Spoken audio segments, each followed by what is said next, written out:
Barikiweni sana. Mike hasi. Mike hasi. Samueli wa mbere.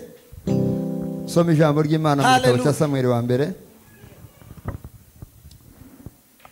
Ibice 16 guhera ku murongo wa 6 no ku wa 7 gusa naho dusoma. Asimbuke asome no ku wa 10. Samueli wa mbere ibice 16 umurongo wa 6 no wa 7 hanyuma dusimbuke tuje ku murongo wa 10 hagira umuntu witeguye dufashe gusoma bamuhe microphone dusome mu izina rya Yesu. Amen. Barikiwa sana. Nuko basohoye aho yitegereza Eliyabu yego aribwira ati nukuri uwo Uwiteka yimikishije amavuta nguye imbere ye. Kweli. Ariko Uwiteka abwira Samueli ati Uwiteka abwira Samueli nturebe mu maso he cyangwa ikirere cye. Nturebe mu maso he cyangwa ikirere cye. Bari kirekire namugaye. Kabisa. Kuko Uwiteka atareba nkuko abantu bareba. Uwiteka ntabwo areba nkuko abantu bareba. Abantu bareba ubwiza bugaragara. Abantu baza bareba ubwiza bugaragara. Ariko Uwiteka we areba mu mutima. Amen. Ja ku murongo wa 10. Ku murongo wa 10. Nuko Yesayi amurikira Samueli abahungu be 7. Yesayi azana abahungu 7 bamukira Samueli. Maze Samueli abwira Yesayi ati Samueli abwira Yesayi ati abasi Uwiteka yatoranije. Aba ntabwo ari Uwiteka yatoranyije. Amen. Geza ku murongo wa 11. Samueli abaza Yesayi ati yego abana bawe bose naba?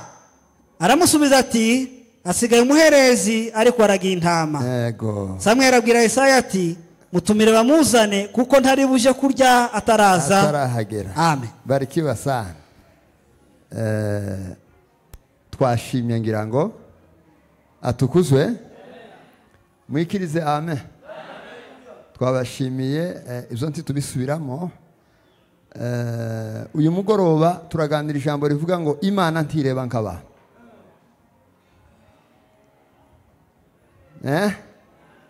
Kaga Imana ntizireba nk'abantu.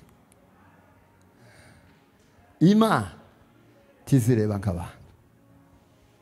Mungu hajawahi hata siku moja angalia kama binadamu. Imana ntizireba nk'abantu.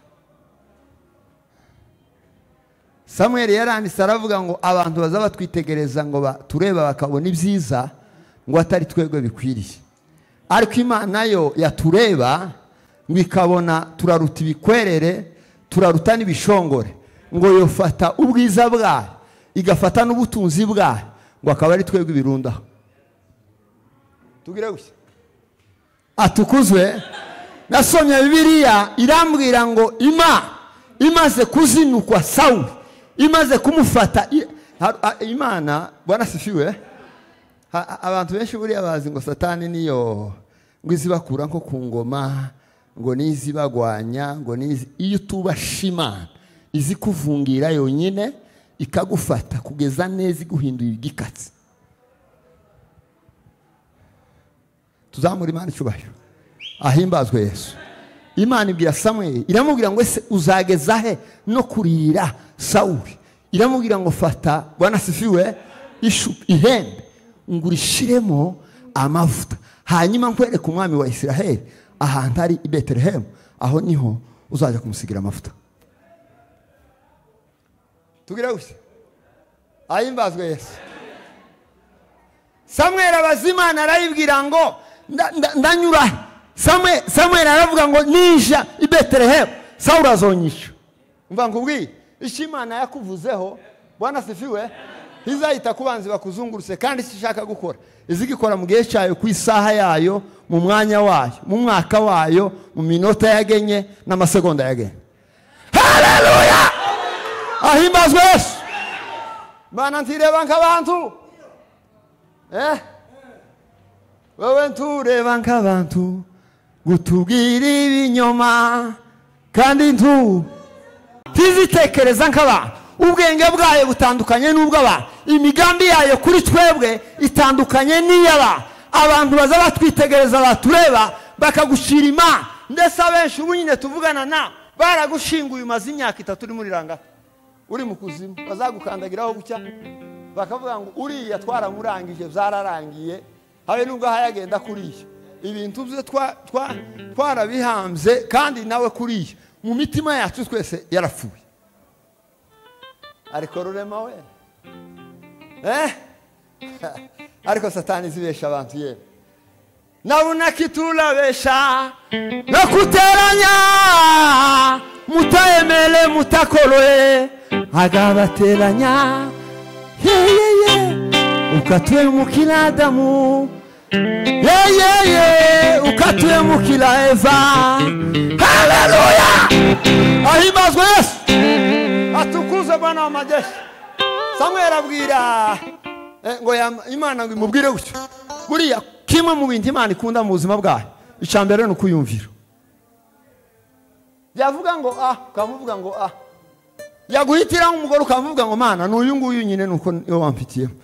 Kandi buriya abantu benshi bazabicara ngo jewe ngo sinagize amahirwe yo gushaka, warayagize ahubwo yabyaza umusaruro kubera ko uwo mugore wa ufite inshingano yo kumubwiriza kugeza akishije. Iyo torero ryaho zamuri bigaza.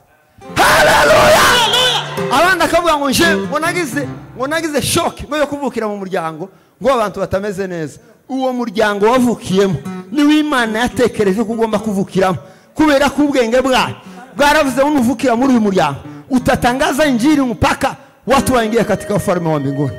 Kandi ariko na kabiri namenye ibi zamuri biganza.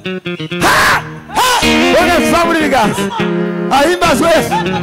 Harabandi bazavuga ngo ngo akakazu ndimo ngo akakazu ntuyemo ngo ngo nka Imana yansondetse. Oya, Imana ntizisonde ku muntu, izi kunyuza ugomba kunyura inzira zose, amakona yose ukayahetsa, amarango ukayahetsa, imirambo ukayihetsa kugeza neza kugejeje ku isezerano ryawe. Tuzamuri ibiganza tugira gushya ino sayi, tuzamuri ibiganza. Uri nkuru ukora ibikomeye kabagereranywa nawe izo zose urabirenze amasaha y'ikuba kabagereranywa nawe izo zose urabirenze. Haleluya, Imana igira Samuel ngo tutinye Sauli namukuye ku ngoma ahubwo wowe je Bethlehem nuhagera uzosanga umugabo witwa Yesaya afite abana b'abahungu. Tuzamura ibiganza bibihanganga abo nibo nahisemo muri mwa Yesaya nimuzokura igikomangoma kizoyobora Jerusalem. Samuel yamatorize ariko Samuel yageza yumva yeme ninde muntu uzamva nabi ha umuntu uzamva nabi areke igihe cyo kumva nabi cyararangiye. Ubu turi mu gihe cyo kumva neza ibintu kandi mu buryo bworoshe. Ikindi gihe turimo nico gusenga. Buri ikizokwereka umuntu udasenga azayumva nabi. Bazamubwira kantu karesha gutyo akamaka byaza mu ibindi k'igihumbi. Reka ama message atari igihe cyo kwandika ama message mabi cyararangiye. Ubu ni igihe cyo kwandika ama message afite agaciro mu bwami bw'Imana kubera ko Yesu w'i Nazareti yaraje kugira ngo duhumurike, iryo humure nijya shaka kugira ngo dushire mu ba. Zamuri biganza inatere. Haleluya, ahimbazwe Yesu. Samuel mwagere kwa Isaya yamamubwira ngo nazanye inyana y'ishashi, ndashaka gutamba ibitambo ha ariko simbitamba utarategura abahungu bawe bose. Amaze Isaya yarabategura, yarafite abahungu hari abantu bazavuga ngo twebwe iwacu ngo twavuze turi 12 ngo cyangwa 10 kwa Eric ndagira 15. Ariko Yesu tuzamuriga Imana tizireba nk'abantu gutubwira ibinyoma kandi ntureba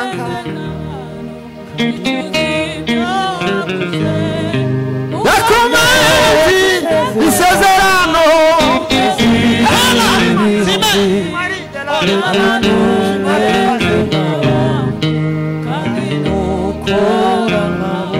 zamuri manshoiro. Haleluya, Bwana zamuri shoma Bwana tizikora nk'abantu. Esaya ngo apfe kumva ngo mwanyu ni muhazova umwana yamavuga ngo nta wundi muhungu nzozana. Eliyabu ni umugabo w'ibigango kandi unamurebye gucya usigihagara ngo ni umugabo ufatika kandi uteye ubwo. Umva nkubwira igihe cyo gukanga abantu cyarashize. Tuzamuri biganza ikizigiye cyo kwerekana agatuza no kwerekana imbaraga ufite no kwerekana abantu kuconze neza. Umuntu umuconze neza ni Yesu, umuntu Imana ishaka. Bibiliya yatubwiye ngo Imana ntireba nkaba iyo ngo handi izipika gusa itoroshi ya no kureba biri mu mutima. Amen. Toroshima zirika gusa. Sio mimi tena Kristo ndani yangu hayo yani. Zamuri biganza bimanchwairo. Haleluya. Eliyabu ngo yamasa umugabo w'igitangaza, umuhungu wakuze muremure ukome umutunzi w'igihugu wahagarara imbere ya Samuel gusa. Samuel gusa Roho Mtakatifu akanena. Ariko Imana izivuga neza. Imana yamubwira ngo turuzo umugabo uhagaze imbere yawe tiyemewe. Buri intambara dufite niza abantu batemewe. Izi turwana zose muri mukubona niza abantu batemewe kubera ko Imana ikweme izikwemeza n'abantu. Tuzamuri marshwayo ahimbazwe Yesu. Imana ni kwemera izakwemeza n'abantu. Intambara turwana nuko abantu bashaka kugira ngo abantu babemere by force, kandi uri abantu bakwemera by force. Oya, abantu bazabemera ikikurimo, ntabwo bemera wewe ahubwo bazabemera ikiri mu mutima wawe. Imana imukubita iseke ni abantu bakinyamabi wageze ukubita ibiri kamari genda ntumenye irengero ryayo. Byamivuga ngo Eliyabu mu maso yanje tabira afite we, abantu batagira ibiri imbere y'amaso y'Imana. Zamuri biganza. Sima hasira saima bendi maleka shimera sa arunga Alikimana bakubite kumuzani gucyo. Imana yavuga ngo Eliyabu karapima ibiro k'ibzaba tawuhari tawe mukura imbere yaje. Tamavuga ngo mfite ibindi gabihungu zakuze kandi zari nagaburiye zariye zakawunga n'ibindi zibitangaza. Ngo yamavuga ngo nimuzane Aminadabu nawe turebe. Tugira wese Zamuri biganza. Eza gutanga amasheri ya papa atukuzwe. Amen. Ngukumuza mumbona ngo ndasize urasize wasizwe na. Ngo kandi ngo mfite imbaraga ngo zahe itonde. Na Yesu yageze ku musaraba aravuga ngo yote yamekwisha. Zamuri biganza. Ahimbazwe Yesu. Wongera Zamuri biganza. Aminadabu ngo araza ngo agere imbere Samuel. Ijwi ngo riramanuka rigira Samuel ryamubwira ngo umugabo uri imbere yawe n'umushuruzi. Ariko Yesu subizayo Simus, wewe ni barua watu wote wanakusoma. Ari twatuganira na Apostle mukanya yaziyayo. Twakuvuga umugabo witwa Nelson Mandela yakoze ikintu gikomeye muri South Africa cyo gituma muza mumva amateka yabaye igitangaza. Hanyuma turavuga ngo hari abantu tuzosanga mu bwami bw'Imana uzutanga uzuvuga ati suyu ko atageze haguruka mu kanisa ageze mu ijuru gute. Uyu ko atageze ashamwa mu bashitsi baje hageze mu ijuru gute. Tuzamuri biga uyu ko muri Kinyozi hageze mu bwami bw'Imana gute. Karama azora asimaile bemelale carrière Joanda azima domelalen asivaile bomelale. Ko atageze arwa ishaganya mu ikorari hageze mu ijuru gute. Ariko tuzinjira mu bwami muntu wese, kila mtu atauchukua mzigo wake mwenyewe. Kila mtu atauchukua mzigo wake. Imana nivuga ngo mukuri nyuma ya simukene simujue. Esaya mavuga ngo nimuzane Shama nawe baramuzana ngo bamugeze imbere y'Imana. Imana yavuga ko namusuzimuzi mu gitara sindamubona turamya duhimbaza. Simuzi mu makuru y'ijuru uyu ari hasi. Esaya amaga ati noneho birashize. Samuel aramubwira ngo nzana abahungu bawe bose barindwi ubashire hano imbere tubacekinge. Zamuri Imana cyubahiro. Uyu ni umwaka wo gucekinga. Ducekinga hano turebe ukuntu tubifasha. Zamuri biga. Ducekinga ni mwanya muto yagira duta.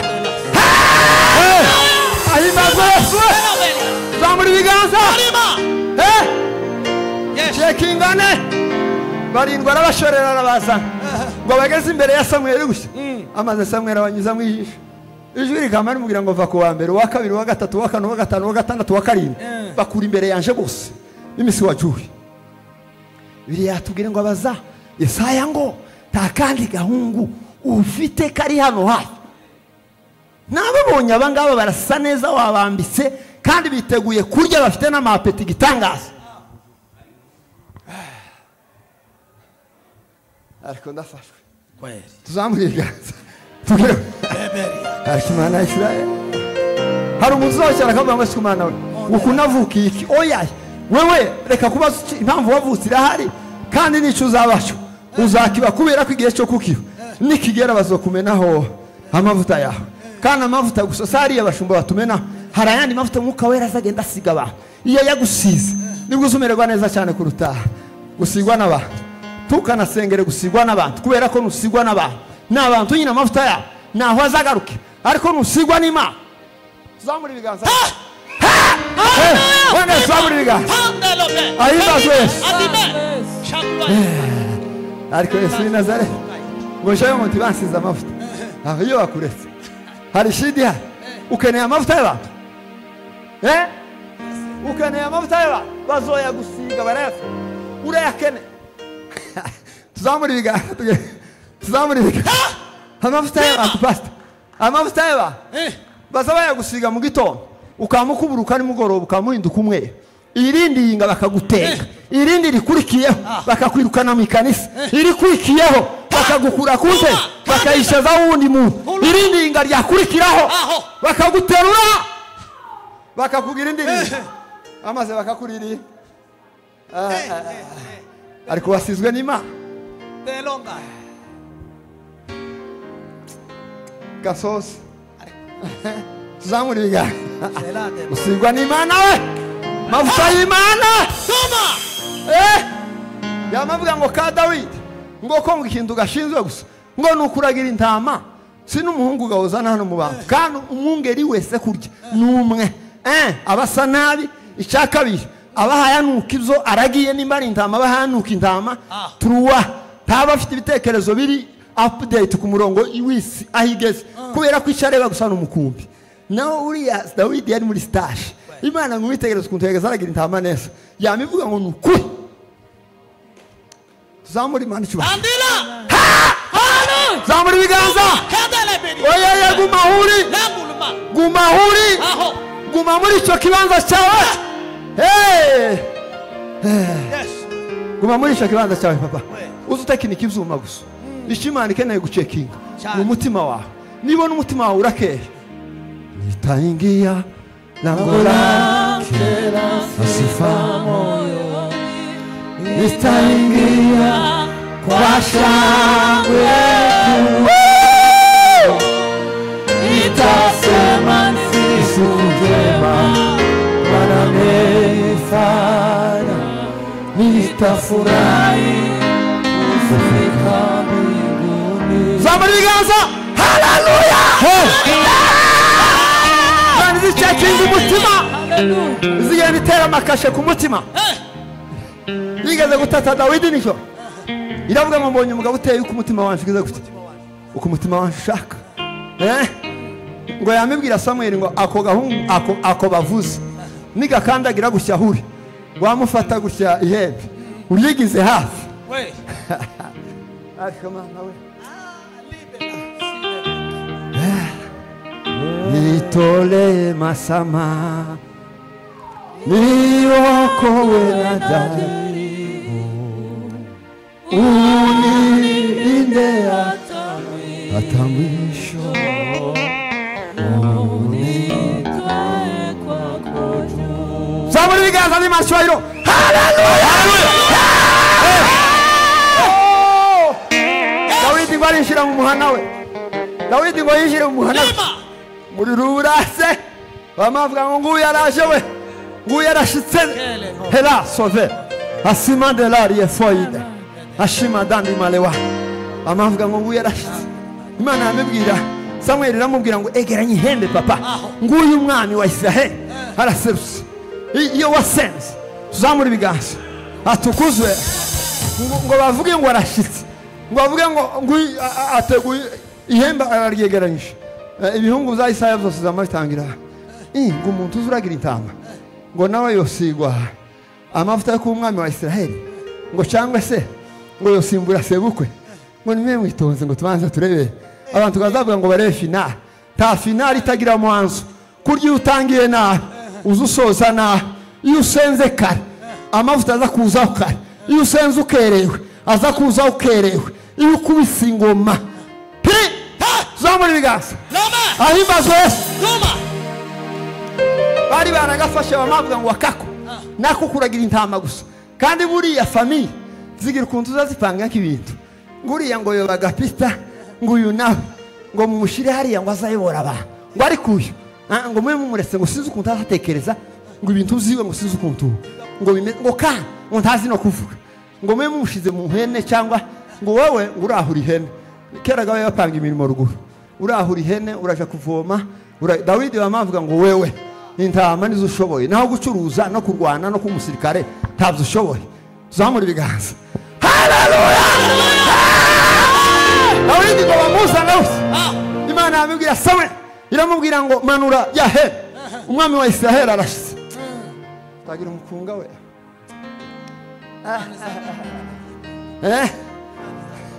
Zamuri biganza. Twagendaniye Yesu tigeze udutererana, tigeze udutererana.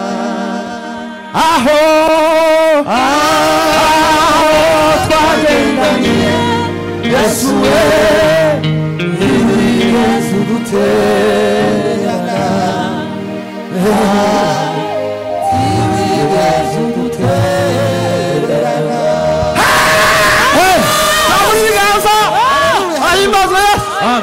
Imana ngo yitegereze mu mutima wa Dawidi ibona igicaniro gihora.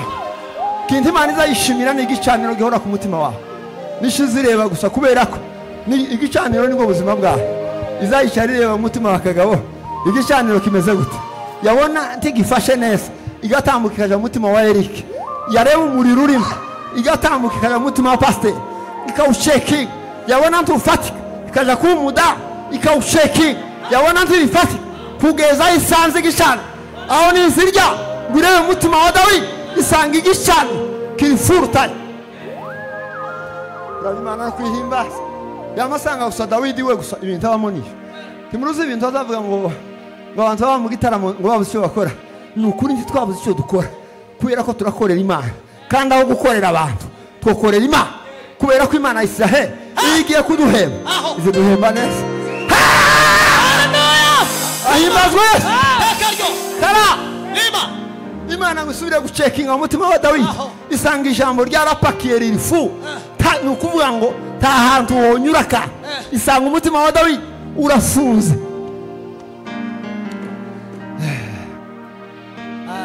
Ira Yohana wirira dore itari yo mu muryango wa Yudeya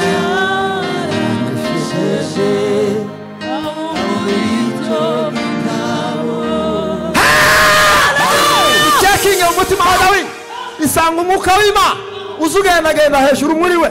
Yamivuga ngo aha hari umwuka, aha niho naje ngomba gukura umwana. Tuzamura ibiganza dusubire gukubita gusa. Yamibona umutima wa Dawidi wuzuye amahoro. Iravuga ngo ndi umwami w'amahoro. Kubera ko ndi umwami w'amahoro ngomba gutura mu mutima wuzuye amahoro. Imana ni umwami w'amahoro. Umutima utarimo amahoro Imana ntiziwuturamo kubera ko ifasi yayo izina ryiwe ni Emmanuel, isobanura ngo Imana iri kumwe n'abantu bayo. Zamuri ibiganza tukiroshe. Ahimbazwe Yesu. Cyanyuma cyoreshe Imana ngo mwitegereze. Yamivuga ngo uyu mugabo mugize umwami azara icyanyuma umwuka w'Imana uzahora kuri we uhereye no ukazageza iteka ryose.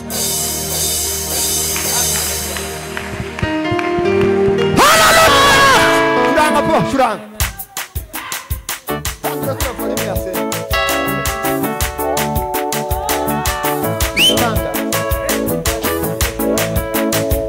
Hallelujah.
kadusenge mana nkuru Nicare hasi. ijambo ryawe turi kuva amasaha y'umugoroba bashaka twemerera hagaragara ubushake bwawe turaguhamagara Yesu Kristo imbaraga zirenze gutekereza kwacu guhamagara mu kino kibanza kugira ngo twishimire hagaragara ubushake bwawe Yesu Kristo turasenze kandi ngongere tuganirize bwaririze imitima y'ubwoko bwawe kandi agishije ibirenge hano hantu twemerere tuganirize ubushake bwawe ngongere bugaragara mu izina rya Yesu amen wacha nishote haleluya tuzaba muri Imana cyura haleluya haleluya haleluya haleluya haleluya haleluya eka revera soba yuke gusa umunota umwe gusa kugira ngo ngaho curanga wihute kandi ni ngaho sente mucanze